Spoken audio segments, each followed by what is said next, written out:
We're connecting sources of abundance to points of scarcity. Here, you can do this and it will be the green option. We're trying to make a mix of science and tourism. Wow.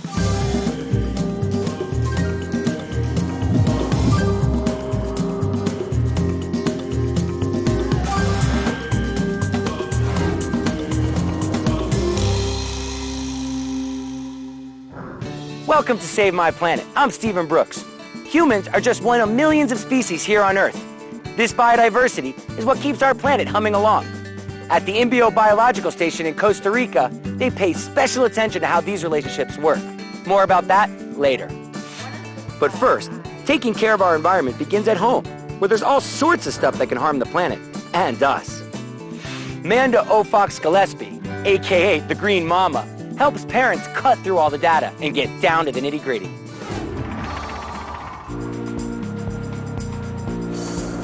Hi, Amanda. Hi. The Green Mama is a business that I started and founded a couple years ago, and we do consulting on living green. Guess what our largest contributor to greenhouse gases is in this country? Everybody says cars. Everybody thinks it's driving around. The first largest is our buildings and our homes and just the act of living in them. In the U.S., buildings account for almost half of all greenhouse gas emissions. Today, Amanda's going to meet with a busy mother of two to see how she and her family can bring those numbers down. Parenting is hard, but being green shouldn't be. We don't want to have to spend all of our time tearing our hair out. What's better? Is this better or is that better? And this is exactly the kind of thing that parents do, because parents are parents. So we're worried about everything. And there's a lot more answers about green living than there are ever about kind of parenting. Here, you can do this and it will be the green option. It's about getting the knowledge out and having it be easily accessible. I'm a mom, and I think on a scale of 1 to 10, I aspire to be a 10 with environmentally conscious everything, but I think in reality I'm really at a 4. So one of the things that I walked in and noticed right away that is so great is that you have people take off their shoes. It doesn't cost anything, and it actually saves us a lot of work in cleaning. It really keeps heavy metals and other toxins and a lot of bacteria out of your house. The other thing that I think you already have is a programmable thermostat. That's a great thing that you're already doing that's saving you money. Cleaning supplies, you're doing already some of the big things. Baking soda and vinegar are what I love to tell people, like, this is what our grandparents used, it still works really well. Anything that has a skull and crossbones or warnings, we should get out of our house anyway. Once you make a commitment to do something and it becomes a habit, it's very easy because it's just what you do. But cosmetics is a big area. I've changed some of my products, and especially because my daughter, too, is starting to be more into skincare, and I'd like to start off, the right way. We are really, at this point in this country with beauty care products, left on our own to be diligent consumers. And unfortunately, that means a fair amount of label reading and a fair amount of checking things out beforehand. Almost anything can be in your skincare. So for instance, all the name brand lipsticks, over a third of them had lead in them. So this is crazy. Like, we know lead is a neurotoxin. We know we don't want it in our bodies. We definitely don't want it in our lips. One of the big things is fragrance. They have phthalates in them. Phthalates have been linked to endocrine disorders. Endocrine disorders affect the way our bodies produce hormones. Let's see what other green nuggets Manda can show us. I would say that the nursery or the kid's bedroom ends up being the most toxic room in that house. As soon as we have kids or we find out we're pregnant, we go and we paint the rooms. And as a pregnant woman, you shouldn't be exposed to that. And definitely what you don't want to do is put your new baby into a room where you have chemicals off-gassing from the walls. The other thing I want to talk about a little bit here is the furniture. Most of the furniture that we end up putting in kids' room is pressed wood. Pressed wood in general is a lot less expensive. However, they're glued together with formaldehyde in most cases. And so formaldehyde is something we definitely want to limit exposure to in our children. I think overall I'm really happy we're on the right track. We continue to be a team, and the family really seems to be on board with that. The difference between those people who feel like they can do it and those who feel like this is a huge burden is, having a friend, having a community, having someone out there who says, hey, I'm doing this too. it's fun. Green living shouldn't feel like a pain. Once it's a part of your routine, it's just that, routine. So take a page from the Green Mama's book. Make small changes one at a time, and it won't seem so overwhelming. When we come back, we'll meet the folks from Village Harvest, a group that helps distribute the bounty that grows in backyard gardens.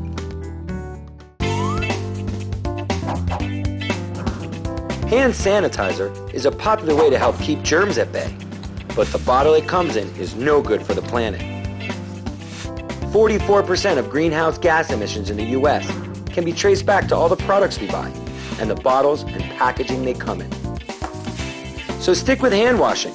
Good old soap and warm water is still the best way to fight off germs.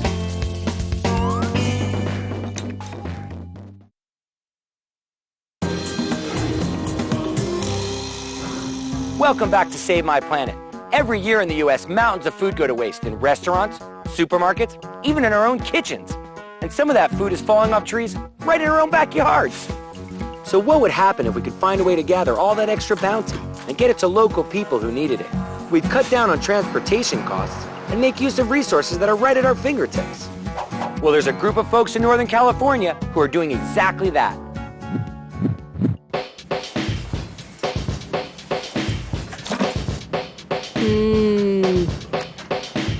This is so good. When we bought this house, we planted these 3 trees. 3 persimmon trees, largely for ornamental purposes. They didn't realize how much abundance of fruit that they would get on a regular basis. They're a kind of persimmon that ripens into a water balloon. And so when they drop from the tree, they splat. People who have a fruit tree in Santa Clara Valley will average about 250 pounds. Wow, that's a lot of fruit from just one tree. So what do you do with it all? A friend told me about Village Harvest, and I thought, oh, okay, this could help us as well. Because we'd really gotten to the point where climbing a ladder or climbing a tree to pick these was too much for us to do. And besides, the distribution wasn't what we thought it should be. Village Harvest has about 800 volunteers that participate on an annual basis. They volunteer their time and their hearts and their passion to help alleviate local hunger with local food. As you can see, a whole hassle of people come and pick the trees in a morning. But not only that, but they clean everything up. We end up being able to go out to a fruit tree and see it, and over a period of minutes, have a very tangible sense of having picked it and seeing lots of crates of fruit available. We're looking for any pierces that may have happened in picking so that they don't actually spoil the rest of the box. And we're not talking small potatoes here. Last year, these guys harvested 160,000 pounds of fruit. Most communities have things like a senior center or a soup kitchen or some kind of a food bank nearby. They get a lot of canned food, a lot of stuff that's healthy, but this is fresh. You know, the more fresh it is, the more nutrients in it. I was really excited to see and to feel that there's people out there that are actually growing stuff and giving it to each other and realizing the abundance that they have right there in their yards. Regular produce, if you go to the supermarket, the average distance that produce travels, any food travels, is 1,500 miles per piece of produce. And the food that we deliver takes about, it might travel about 15 miles from the tree to the person. And that shorter distance means a lot less gasoline. We're reducing the amount of fossil fuels that we're using, so the transportation's less. That reduces your carbon footprint. By not using refrigeration, that reduces carbon footprint because you're not using the energy to power that refrigeration. I'm a big proponent of eating fresh food, local food, food that's grown organically or pretty close to organically.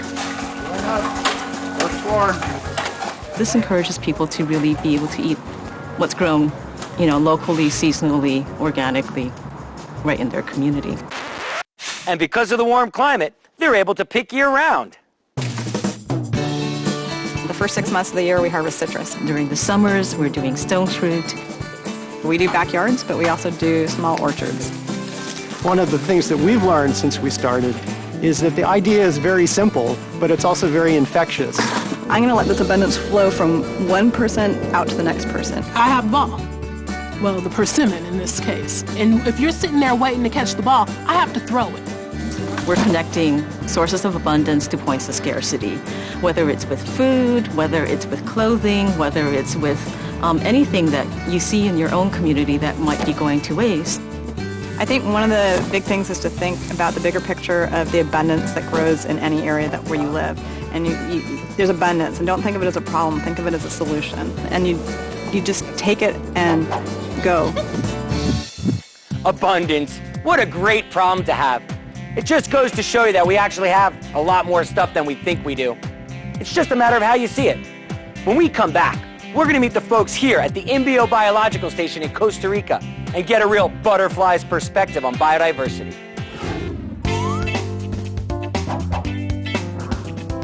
From kiwis to pineapples, a lot of our produce gets shipped from thousands of miles away, which leaves a big carbon footprint. But you can probably find fresh fruits and vegetables a lot closer to home. Many people have fruit trees or vegetable gardens in their yards that yield more than enough for one family. You can offer to pay for the food or help them plant and harvest it, and then share the bounty. And you can always start a garden of your own.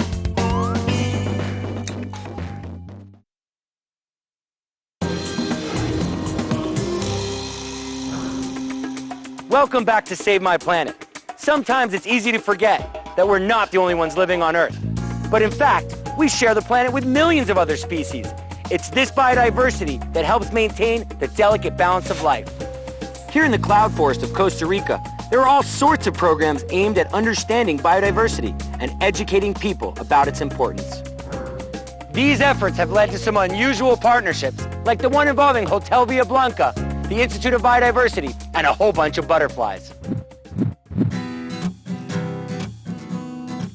I'm here at the Hotel Villa Blanca, outside San Ramon in the highlands of Costa Rica, with Jim Damalis, the owner, and this place is incredibly unique, really focused on biodiversity, and it's not just a hotel. This place is such a celebration of biodiversity. How are you able to share that with your guests? Well, first of all, it's very important that the guests have a relationship with our guides, and the guides work for the hotel. So we have people that are not only experts in biodiversity, but they came from the community. They share their pride in the community. I mean, the guides are just so incredibly trained, but where are they getting this training? Well, a lot of the training is done in San Jose or here on the property through INBio. INBio is the Institute of Biodiversity, and they do courses for guides from the whole country. So they're able to work with parataxonomists. Paratax what? I was afraid you'd ask me that. You make that up? Parataxonomists basically specialize in studying insects. Wow. And INBio happens to have the largest collection of insects in Latin America. And you actually have researchers coming here to the hotel? Yeah, they actually live here. They spend up to 10 days consecutively at a time. Here they are on hotel property. They're usually in their research labs. They're out in the middle of nowhere. They've chosen to make a pilot project with Villa Blanca and bring their researchers here and share that information with our guests. And that's, we hope it will be one of many examples that INBio will do in Costa Rica in the future. Thanks so much, Jim. I really appreciate it. And now we're going to go check in with some of the guides here at Hotel Villa Blanca. The people that come here, they have a high level of education, and that's very good for the hotel and also for the people that work here like me. Where did you get the training to do what you do? I studied tourism for more than 2.5 years. The place where I study about ecology, biology, flora, fauna, English of course. Also, once I started working here in Villa Blanca, I went to INBio. Jose Montero, that is the entomologist in charge and part of the staff, teach me about the history related with the butterflies. Once I get all the knowledge, I can explain them to the guests. That's incredible. So you get to be a guide here, and then right here in your own yard is a whole research station. This is a lab. Yeah. We have a lab here, but this is the real lab. Thanks a lot, Roy. I really appreciate it. You're very welcome. Thank you so much. Con mucho gusto. What a great time. Pura vida. Pura vida, hermano. I'm here with Jose Montero, who is an entomologist, studies bugs, here with INBio at the Hotel Villa Blanca. Tell me, Jose, tell me about this incredible work. The idea here is to study the biodiversity. I mean, all the individuals that live in the forest. I mean, butterflies and moths. So the idea is to study the larvae, the eggs, the pupae, and also the adults. So why is it so important to study these butterflies and moths? Why is biodiversity so important? In the grand scheme of things, if one of these moths was to go extinct, what does it really matter? Well, for example, we are in the tropics. and the tropics is the richest place in the world when you study insects. So in this case, for us, it's very important first to understand which species occurs in Costa Rica, because you cannot talk about extinction if you don't really understand what organisms live in one specific place. So the idea is to first know all the species that occurs in Villa Blanca. Then we can start detecting that kind of particularities. You're an entomologist and you study here, but what's it like having a hotel right here also? Well, for example, for us it's a really interesting experience because we share our information with the tourists. So I think it's a really nice example of how scientists can share information with people. So what is all this you got here? Show me something. Whoa! We are going out to the field and we collect all the larvae. In this case, this is a nice automatous moth. It's a big larva. So from this stage, then what happens? Once it... Yes, for example, we're going to obtain an adult like this. So this larva turns into this moth? Yes. That's incredible, and it's so furry. In this case, we are really interested in generating information about all the relations that butterflies and moths has with other organisms. In this case, for example, if we study this larvae, we are going to obtain information about the host plant, the plant in which the larva used to feed on. Then we can obtain parasitoids, flies and wasps that used to feed on the caterpillar. Wow. So for example, if you have a crop with some plant, you can use that wasps or flies to do biological control instead of using chemicals. So we can produce a lot of important information for society and for development. How do you catch these things? I mean, can we see some of your fieldwork? Yes, we're going later. We're going to a light trap. The idea is to attract all the moth, and maybe we can walk around and to see some larvae. Or the idea is to show you how we collect insects. All right, well, it sounds incredible. Okay, let's do it. Wow, what'd you find? It's larvae of moth, and look at that. All of them are together because they want to be protected. So they look like a big organism, and at the same time, they do it for thermoregulation, to keep warmer together. Look how hairy they are. Yeah. Those are some hairy moths. Let there be light. Wow. This is the trap? Yes, this is. The idea is attract the moth to the light, and they rest on the platform, and that's it. And then we can see it, we can collect it, and we can study it. Okay, there is. It's completely done. Now we have to wait maybe 2 hours and then come back again. Before researchers can study all those butterflies, they first have to go out and catch them. And it can be quite an adventure. That's next. At the crossroads of an entire hemisphere is a land where the forces of nature have converged to create amazing new life forms and brilliant new ways of living. A land of astounding natural beauty and innovative people who are reshaping their lives with 21st century technology and a commitment to transform the future. Beauty beyond description, vision beyond expectation. Costa Rica, no artificial ingredients.